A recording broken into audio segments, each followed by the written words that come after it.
Subscribe کیجیے ہمارے channel کو اور بیل آئیکن کو دبائیے تاکہ قرآن حدیث کی بات آپ تک فوری پہنچ سکے۔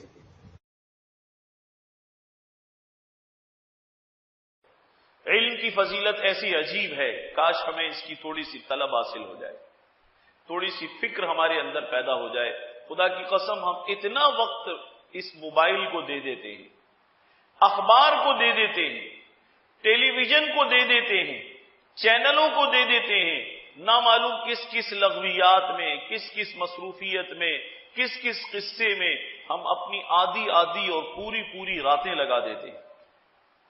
اگر ہم یہ سب کچھ نہ کرتے اور ہم رات کو ساری رات عبادت کیا کرتے، ساری رات اگر کوئی عبادت کرے تو 100-200 رکعت پڑھ لے گا، 300 رکعت پڑھ لے گا، 400 رکعت پڑھ لے گا، 500 رکعت پڑھ لے گا، آپ بہت زیادہ اگر زور لگائیں تو 1000 رکعت پڑھ لے گا۔ اب حدیث شریف سنیے، حضور علیہ الصلوۃ والسلام کا کیا فرمان ہے۔ آپ اپنی امت کو علم کی طرف لانا چاہتے ہیں کہ دیکھو علم جس نے حاصل کیا اللہ کے یہاں اس کا بڑا مقام ہے، بڑا مرتبہ ہے، اور علم کی مثال قرآن مجید میں اور احادیث میں نور سے دی گئی ہے، اور لا علمی کی مثال جہالت اور ظلمت سے دی گئی، جہالت اور ظلمت سے دی گئی۔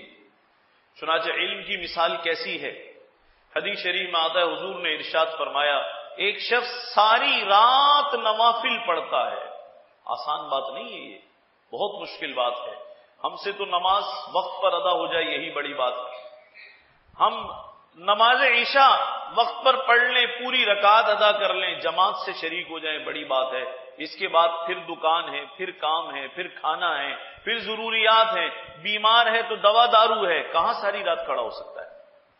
ساری رات حضور نے ارشاد فرمایا کوئی شخص کھڑا ہو 1000 رکعات پڑھے، فرمایا اس سے کہیں زیادہ افضل، اس سے کہیں زیادہ اجر والی چیز یہ ہے، اس سے کہیں زیادہ فضیلت اور ثواب والی چیز یہ ہے، رات کو سونے سے پہلے علم کے چند مسائل سیکھ کر سو جائے، یہ 1000 رکعتوں سے بڑھ کر۔ اب یہ چیز کیا خبر دے رہی ہے؟ اللہ نے اس امت کے لیے عبادت سے زیادہ علم کے اندر فضیلت رکھی، کاش امت اسے سمجھتی۔ ہم بہت سارے لوگ ہم میں ایسے ہیں جو بیچارے دین کی طرف نہیں ہوتے، جب دین کی طرف آتے ہیں تو پھر خالی نماز کے ہو جاتے ہیں، وہ صرف سمجھتے ہیں نوافل میں اجر ہے، صرف تہجد میں اجر ہے، اور مسائل سیکھنے میں، علم کے پڑھنے میں، علم دین کے حاصل کرنے میں وہ یہ خیال کرتا ہے شاید اتنا اجر نہیں ہوگا، وہ عبادت پر توجہ دیتا ہے، اس خانے کو خالی چھوڑ دیتا ہے۔ حالانکہ اس کی فضیلت اللہ کے نبی بیان فرما رہے ہیں، آپ نے ارشاد فرمایا 1000 رکعات کا پڑھنا یہ کم ہے، اور علم کے ایک باب کا پڑھ لینا، قرآن کی چند آیات سیکھ لی یا کچھ احادیث پڑھ لی یا علم کے کسی حلقے میں بیٹھ گیا، وہاں مسائل سن لیے، چند مسائل سیکھ لیے۔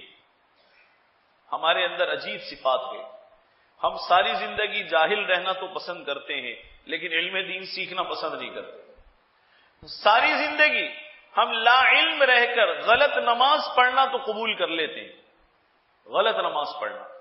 میں یہ لفظ ایسے ہی نہیں کہہ رہا کہ شاید زبان پر ویسے ہی آ گیا ہو، نہیں، یقین سے کہہ رہا ہوں۔ کتنے سارے نمازی آپ پوچھیں ذرا، 2-4 مسائل بھی پوچھیں گے تو معلوم ہوگا اس سے آگے اسٹاپر لگا ہوا ہے، اسے پتہ ہی کچھ نہیں۔ بھائی کیوں نہیں پتا؟ کتنی عمر ہے؟ 55 سال۔ کب سے نماز پڑھ رہے ہیں؟ 16 سال کی عمر سے نماز پڑھ رہے ہیں۔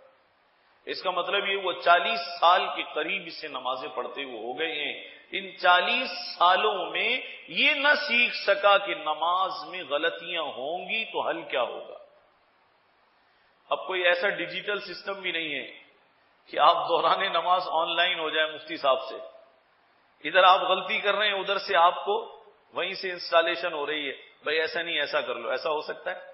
ممکن نہیں ہے۔ نماز میں آپ ہیں اور اللہ ہے، ممکن نہیں ہے۔ لیکن یہ بیچارہ نمازیں پڑھ رہا ہے، تسلسل سے پڑھ رہا ہے، اب غلطی ہو جاتی تو غلط بھی پڑھ دیتا ہے، صحیح پڑھ دی تو صحیح پڑھ دی، لیکن سیکھنے کی طرف نہیں آتا، علم حاصل کرنے کی طرف نہیں آتا، اسی بے یقینی کے ساتھ سجدے کیے جا رہا ہے، اسی بے یقینی کے ساتھ نماز پڑھتا چلا جا رہا ہے۔ بھول جائے تو کیا حل ہے پتہ نہیں، رکعات کی ترتیب ذہن سے نکل جائے تو پتہ نہیں، سجدہ صاحب کہاں کرنا ہے پتہ نہیں، کس غلطی سے نماز ہی ختم ہو گئی پتہ نہیں۔ ایک مرتبہ ایک صاحب نے مسئلہ سنا، نماز میں اگر ہنسی نکل جائے، دائیں بائیں والے سن لیں تو نماز بھی گئی، وضو بھی گیا، اور اگر اتنی ہنسی نکلے کہ خود سن لے دائیں بائیں یا دور تک آواز نہ جائے لیکن اپنی ہنسی کی آواز خود سن لے تو نماز چلی گئی۔ سر پکڑ لیا، مجھ سے کہنے لگے پتہ نہیں کتنی مرتبہ میرے ساتھ ایسا ہو چکا ہے، گھر میں نماز پڑھتے ہوئے بچوں کی کسی بات پر ہنسی نکل گئی، نماز پوری کر لی، لوٹانے کی بھی پتہ نہیں۔ تو کہا پتہ نہیں کتنی مرتبہ یہ غلطی ہوئی۔ بھائی کب تک لا علمی کے ساتھ نماز پڑھے گا، کب تک لا علمی کے ساتھ روزے رکھے گا، کب تک لا علمی کے ساتھ زکوٰۃ دے گا، کب تک لا علمی کے ساتھ سودا بیچے گا؟ اللہ کے نبی کوئی تو وجہ ہے نا، اگر علم نہ ہو، یہ جو علم کو برتری دی گئی ہے نا اس کی وجہ بھی سمجھ لیں، اگر علم نہ ہو تو عبادت بھی ٹھیک نہیں، ظاہر سی بات ہے کیسی عبادت کرے گا، کس طرح سے عبادت کرے گا؟ آج ہم نماز کی طرف تو آ جاتے ہیں ترغیب سے، کسی کے توجہ دلانے سے، کسی کی بات سن کر یہ اللہ کی طرف سے ہدایت مل گئی، نماز پڑھنا شروع کر دی، لیکن نماز کی تصحیح کی طرف نہیں آتے، صحیح ہے غلط ہے، ٹھیک پڑھ رہا ہوں ٹھیک نہیں پڑھ رہا، اس کی طرف نہیں آتے۔ یہی وجہ ہے آپ پرانے نمازی سے بھی 2-3 سوالات کریں گے، معلوم ہوگا بیچارے کو پتہ کچھ نہیں۔ اس لیے خدا کے لیے نماز پڑھیں، یقین کے ساتھ پڑھیں، اللہ اکبر سے لے کر السلام علیکم ورحمۃ اللہ تک آپ کو معلوم ہو کہ میری نماز بالکل ٹھیک ہو رہی ہے۔ امید ہے اس ویڈیو کو صدقہ جاریہ کے طور پر آپ لوگ ضرور لائک اور شیئر کریں گے، اور مزید پرسرور پہلوؤں کے بارے میں جاننے کے لیے ہمارے چینل کو سبسکرائب کریں۔ یا کچھ پوچھنا یا جاننا ہو یا کوئی مشورہ ہو ہمیں ضرور کمنٹس کریں یا ای میل کریں۔ انشاءاللہ پھر ملاقات ہوگی۔ السلام علیکم ورحمۃ اللہ وبرکاتہ۔